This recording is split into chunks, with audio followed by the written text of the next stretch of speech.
जहाँ आरा जैसी औरत ना घर की रहती है ना घाट की, वक्त एक जैसा नहीं रहता। ये रुपया, पैसा, स्टेटस, दौलत हमेशा इंसान के साथ नहीं रहती। इसी दौलत पर जहाँ आरा को बहुत घमंड है। जब इसका जुल्म बढ़ जाएगा तो एक एक करके इसके बेटे घर छोड़कर चले जाएंगे, लेकिन इसकी अना फिर भी कम नहीं होगी। इसे इस बात की बिल्कुल भी परवाह नहीं थी। जब दर बदर की ठोकरें खाएंगे तो खुद ही वापिस आ जाएंगे, क्योंकि जहारा इन लोगों को सबक सिखाना चाहती थी। लेकिन हालात ने ऐसा पलटा खाया कि इसे ही सबक सिखा दिया। जहारा का एक्सीडेंट हो जाता है, ऐसा खौफनाक हादसा जिसमें इसकी टांगे मफलूज हो जाती हैं। कोई भी बेटे और बहुएं अपनी माँ का हाल तक पूछने के लिए नहीं आते, क्योंकि इसने अपनी औलाद का वो हशर किया था कि जो एक माँ को जेब नहीं देता। यहाँ तक कि आयजा और फिजा माँ बनने वाली थी, तो यही जहारा बेगम इनकी गोद उजाड़ने के लिए आखिरी हद तक चली जाती हैं। यही बात इसके बेटे बर्दाश्त नहीं करते और वो घर छोड़कर जाने पर मजबूर हो जाते हैं। अब जहारा बिल्कुल तनहा रह जाती है। ना तो इसे कोई संभालने वाला होता है और ना ही इसका हाल पूछने वाला। रही बात मीर नुमान की, वो भी तंग आकर सुसाइड कर लेता है, क्योंकि एक सुबह जब घर वाले उठते हैं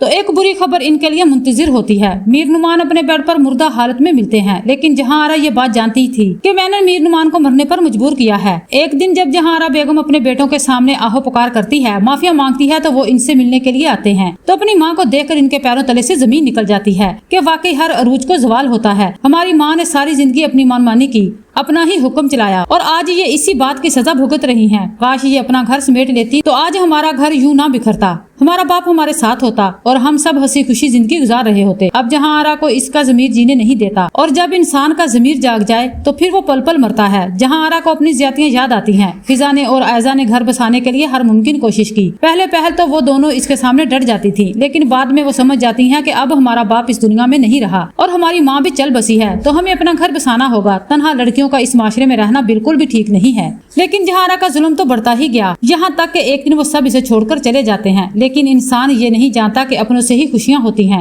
जब एक एक करके तमाम लोग चले जाएंगे तो वो ही घर बंजर बन जाएगा। इस घर में रहना मुश्किल हो जाता है। अब जबकि जहाँ आरा को अपनी गलतियों का एहसास होता है, तब तक बहुत देर हो चुकी होती है। सब कुछ इसके हाथ से निकल जाता है, यहाँ तक कि वो अपनी मौत के लिए दुआएं करती है। एक माँ जब हाथ बांधकर अपने बच्चों से माफी मांगती है तो वो मंजर किसी क़यामत से कम नहीं होता। बाज़ औक़ात इंसान अपनी अना और गुरूर में वो कर जाता है कि जो इसके लिए वबाले जान बन जाता है। मैंने वाकई तुम लोगों के साथ बहुत ज्यादतियाँ की, मुझसे ये तकलीफ बर्दाश्त नहीं होती। ऐजा और फिजा भी रो पड़ती हैं। इनके साथ होने वाली तमाम ज्यादतियाँ जहाँ आरा को याद आती हैं, इसलिए वो इन लोगों के सामने शर्मिंदा होती है और कहती है कि नहीं, मैं गलत थी कि मैंने बेटों को जन्म दिया है। बेटियां भी अल्लाह की रहमत होती हैं और जिस घर में अल्लाह की रहमत हो वो घर कभी भी वीरान नहीं होते। मुझसे बहुत बड़ी भूल हो गई, तुम लोग मुझे अपनी माँ समझकर ही माफ कर दो। फिजा और ऐजा कहती हैं कि ये घर जन्नत बन जाता, लेकिन आपने अपने हाथों से ही अपनी जन्नत उजाड़ दी। आंटी, हमारे दिल साफ थे, हमने वो सब कुछ पा लिया जिसकी हम हकदार थी, लेकिन आपकी अना, गुरूर और बेजा सख्ती ने आपसे सब कुछ छीन लिया।